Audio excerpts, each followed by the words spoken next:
Good morning. Bet you're wondering, where'd he go? I'm double checking something here.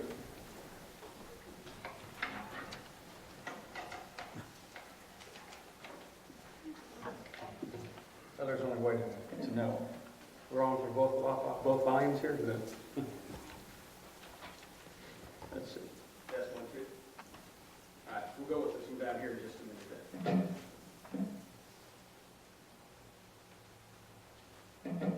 Obviously, I'm doing something a little bit different today, trying to work out two microphones. And the reason is I've got some young people that are going to help me with my lessons. So those that are in the Bible class down below junior high and down, come on down front here. They're going to help me with my lesson this morning. I've already talked to some of them.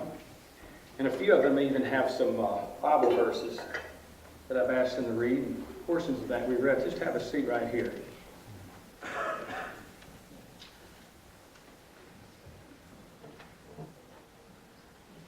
Come on down. Squeeze in here. There's plenty of room. There you go. Just pretend like you. Right there next to Jackson. There you go. Okay. Emphasis is going to be in a couple directions this morning. We're talking about Bible class, but I want to talk about what the Bible class has been talking about for the last couple of weeks, and they're going to help me with that part here. So, for the last few weeks now, I know that you have been, many of you have been coming to Bible class, and it's a really important thing to do that. Now, what have you been studying? What character, I guess I should ask, in the Old Testament? Anybody know? What is it? What is it? Oh, they're quiet. Joseph. It's noisier when you're back here. Joseph. What things happened to Joseph? What have you learned? What's interesting things about Joseph? Tam? He got in jail. Did he break the law? No? Okay. But he got put in jail. What else happened to Joseph? He interpreted dreams. That's different. What else happened to Joseph? His brothers sold him into slavery? No. He did that. What happened out of that? Do you know?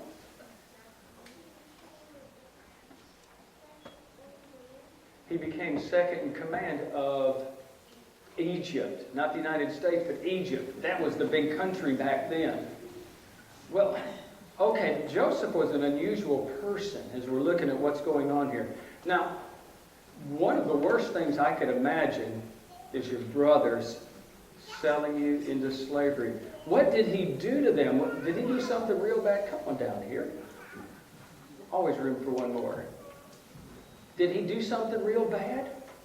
What did he? They didn't do anything bad at all. They just didn't like him? They were jealous. Who has that Bible passage? Parker? I believe you do.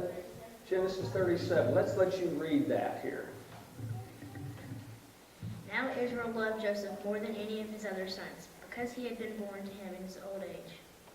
He made an ornate robe for him. When his brothers saw that their father loved him more than any of them, they hated him and could not speak a kind word to him. Joseph had a dream, and when he told it to his brothers, they hated him all the more. So when Joseph came to his brothers, they stripped him of his robe, the ornate robe he was wearing. And they took him and threw him into the well. The well was empty, there was no water in it. As they sat down to eat their meal and looked up and saw a caravan of Ishmaelites coming from Gilead. Their camels were loaded with spices, balm, and myrrh, and they were on their way to take them down to Egypt. Judah said to his brothers, "What will we gain if we kill our brother and cover up his blood? Come, let's sell him to the Ishmaelites and not lay our hands on him. After all, he is our brother, our own flesh and blood." His brothers agreed. So, Joseph's brothers sold him into slavery. And he didn't do anything bad to them. They just hated him. You know, first of all, what I'm seeing from this is sometimes bad things happen even when you're doing good. Joseph does. And Joseph was really trying to do good, and still his brothers, his own brothers, sold him into slavery. That happens. You know, there's something else too I want to look at here. What other unhappy things happened to Joseph besides getting sold into slavery? Somebody mentioned something a while ago. I think you said, what happened? They threw him into prison? Is that what you said, Tanner? Did he do anything bad then? No. No, not at all. But he got out. But he did get out. That's true. That's part of the story. Potiphar's wife lied. Okay. That's part of the story too. Sometimes people lie and do bad things. And yet, well, let me ask you this.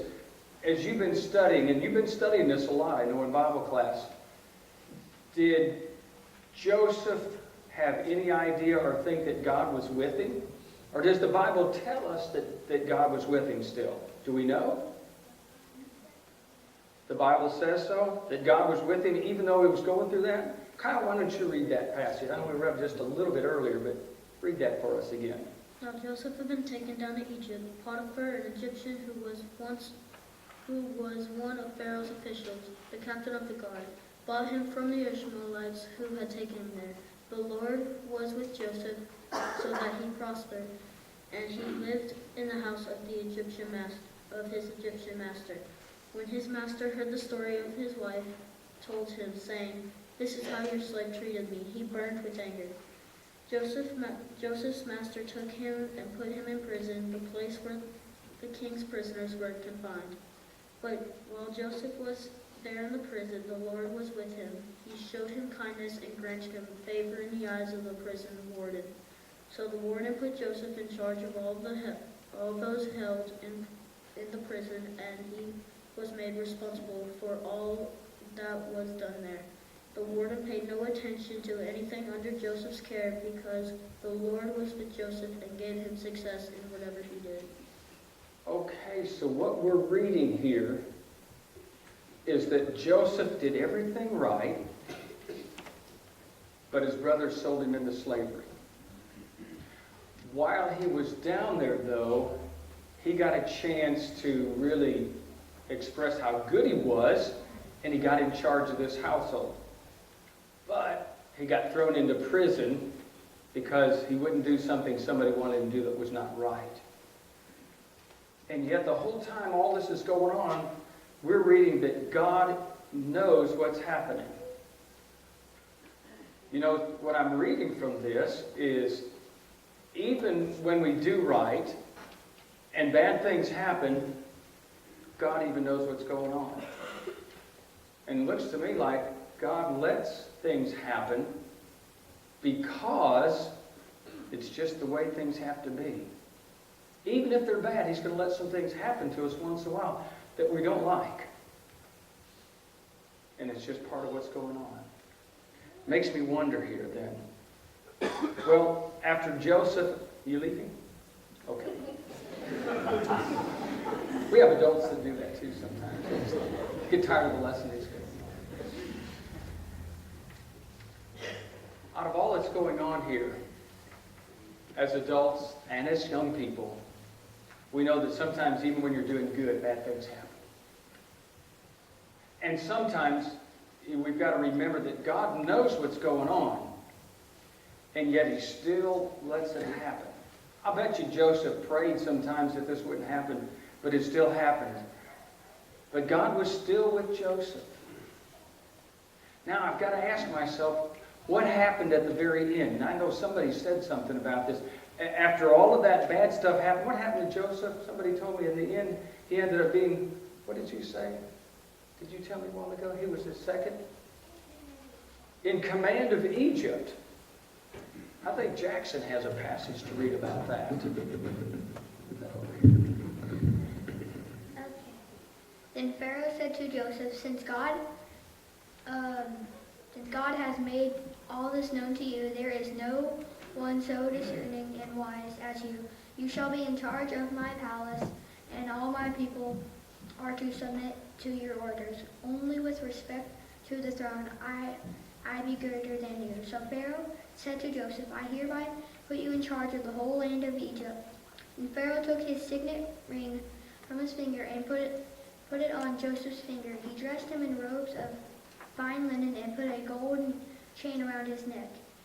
He had him ride in a chariot at his second in command, and people shouted before him, Make way. Thus he put him in charge of the whole land of Egypt. Outstanding. Thank you for helping me read. Don't go away. We're not quite through with this lesson here. But as we're looking at this whole time, all of these bad things were happening to Joseph. God knew they were happening. And when we get through with it, we're understanding that God had a plan this whole time. Okay? Thank you for coming down for us. I'm going to finish the lesson, but you can go ahead and have a seat back in the back. So, going back in the back with your family, wherever you were. Okay. Thank you for helping me very much. Thank you for coming down. She got tied up there. Okay.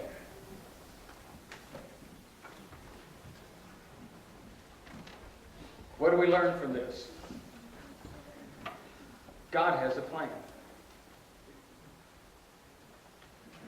Joseph didn't have any earthly idea of what was going on. His brothers sold him into slavery. Looked like the worst thing could ever happen in your life. But God had a plan.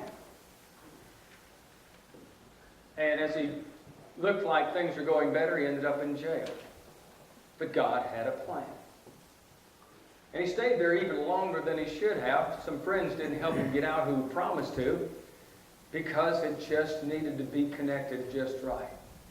All along, we can read through from Genesis chapter 37 all the way to Genesis 50, the last part of that book of Genesis, a story of a man named Joseph and how God had a plan. Second of all, we'll see that that plan included Joseph. Even with the bad things that happened in our life, like in Joseph, God not only has a plan, but it includes the good and the bad that happened to us. The good things have to come along, I guess, to keep us encouraged, and the bad things happen because it's just part of God's plan. There's a passage that we quite often talk about here. Jeremiah chapter 29, verse 11. I like the way the New International Version reads in that one.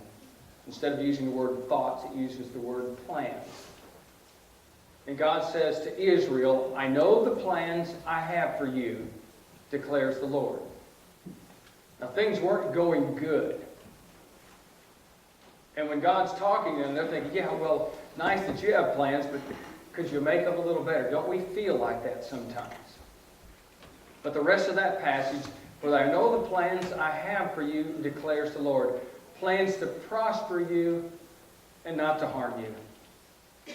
Plans to give you a hope and a future. And that's what we're about. We have some that are hardly making plans yet. They sat down here on the front row and they go off to school and they're organizing and they have some plans about life. And then we have some over here, the college kids that are developing their careers and working on things, and they have plans. And then there's a lot of people that are working through their plans and trying to figure out in this whole process, this whole gamut of what's going on. God has a plan, and in there is you.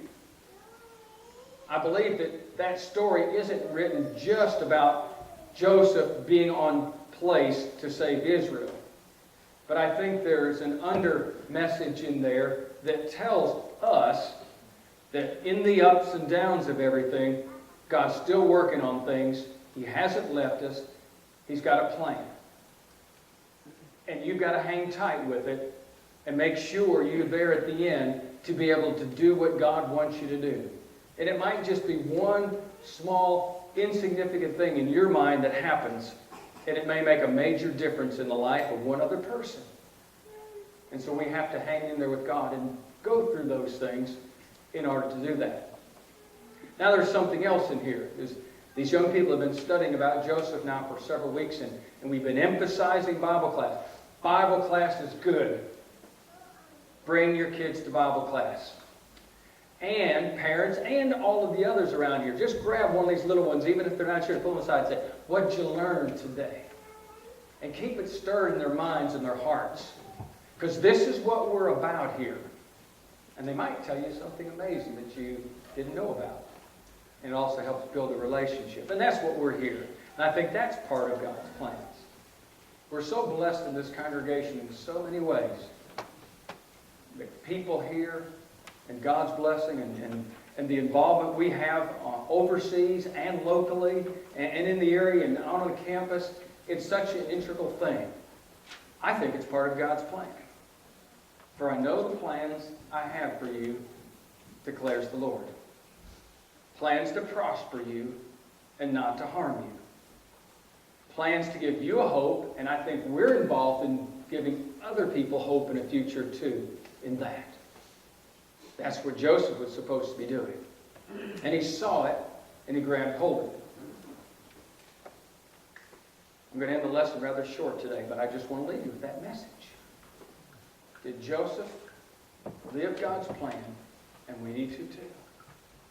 Now as you're looking at your life, and you're seeing maybe the ups and downs of everything going on, and maybe you've gone way off track, and you've left God.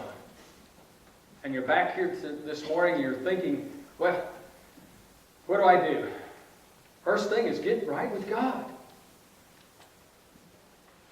And let Him work your plan. Put Him in charge, where He ought to be, where He needs to be. If you've never made a commitment to Christ in baptism, then let God do that. That plan goes way back from the beginning of time, when God swore in the book of Genesis that He was going to be sending someone from the seed of woman that would bless the earth. Now God knew what that was about. It was fulfilled in Jesus, and He died on the cross for you. His plan is to get you home with Him. And He'll do anything, just like any parent would, to get you home, including letting some bad things happen to you. But He wants you home. And He let His Son die, and that's proof enough that He'll do anything He wants, anything He can, to get you home. If you're not a part of that, then come take hold. If you've gone away, come back. Be part of God's plan. If you need to come while we stand and sing. When we walk with the